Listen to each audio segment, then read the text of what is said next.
আসসালামু আলাইকুম ওয়া রাহমাতুল্লাহি ওয়া বারাকাতুহু নাহমাদুহু ওয়া নুসাল্লি আলা রাসূলিহিল কারীম আম্মা বা'দ ফাআউযু বিল্লাহি মিনাশ শাইতানির রাজীম বিসমিল্লাহির রহমানির রহিম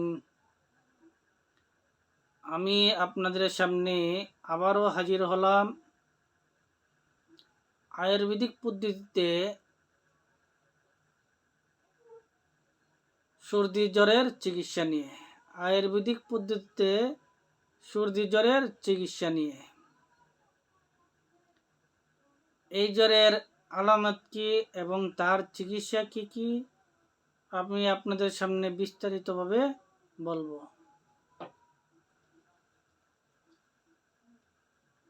সর্দি জ্বর, এই জ্বর সাধারণত বর্ষা ঋতুতে দেখা দেয়। এই জ্বর সাধারণত বর্ষা ঋতুতেই দেখা দেয়। জ্বরে শরীরের তাপ অত্যাধিক হয় এবং মাথা ধরা থাকবে বা মাথা ধরা ধরা ভাব থাকবে, গায়ে হাতে ব্যথা থাকবে, সেই সঙ্গে খাদ্যে অরুচি, খিদা না থাকলে বললেই চলে, খিদা থাকে না বললেই চলে। এই অবস্থায় কেউমূলের রস সামান্য গরম করে 1.5 চামচ পরিমাণ সকালে এবং বিকালে 2 বার খেতে হবে। গরম করার আগে রসটার সঙ্গে কয়েক চামচ জল মিশিয়ে পরিমাণ বাড়িয়ে নেওয়া ভালো। এভাবে 2 থেকে 3 দিন খেলে জ্বর গায়েব হয়ে যাবে এবং হাতের কামড়ানি, অগ্নিমন্দা দূর হয়ে যাবে।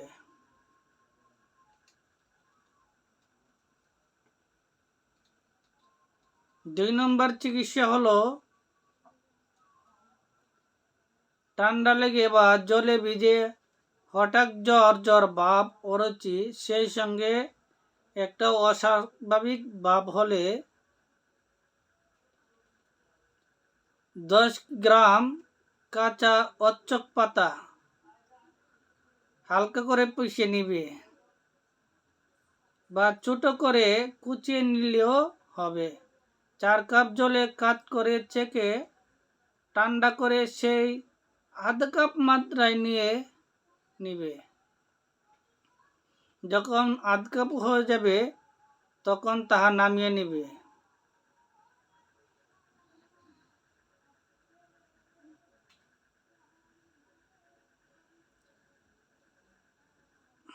এবং আধা কাপ মাত্রায় দিনে 4 বার করে খেতে হবে। 2-3 দিন খেলেই সব উপদ্রব দূর হয়ে যাবে। 3 নম্বর পদ্ধতিটা হলো এই বর্ষাকালে জলে ভিজে বা শরৎকালে রোদ লাগিয়ে বা হেমন্তকালে হিম লাগিয়ে জ্বর হলে তাকে বলা হয় সাধারণ জ্বর। এটি সর্দি জ্বরের নামান্তর, তবে ঋতুভেদে লক্ষণ ভিন্ন ভিন্ন হয়ে থাকে। এই ক্ষেত্রে জব আধা কুটা করে কোষা চড়ে ফেলে রান্না করতে হবে। এটা ছেঁকে নিয়ে আধা ঘন্টা অন্তর 50 গ্রাম আন্দাজ পরিমাণ খেতে হবে। 4 নম্বর পদ্ধতি হলো অজীর্ণজনিত জ্বরে পেট ভুটভুটানি করছে, হজমে গোলমালের জন্য শরীরে অস্থির, সেই সঙ্গে জ্বর থাকলে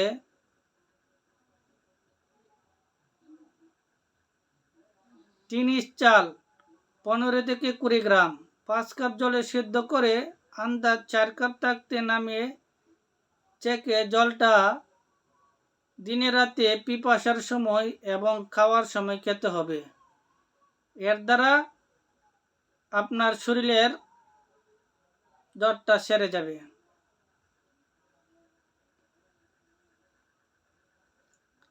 এর দ্বারা যদি আপনাদের উপকারে আসে,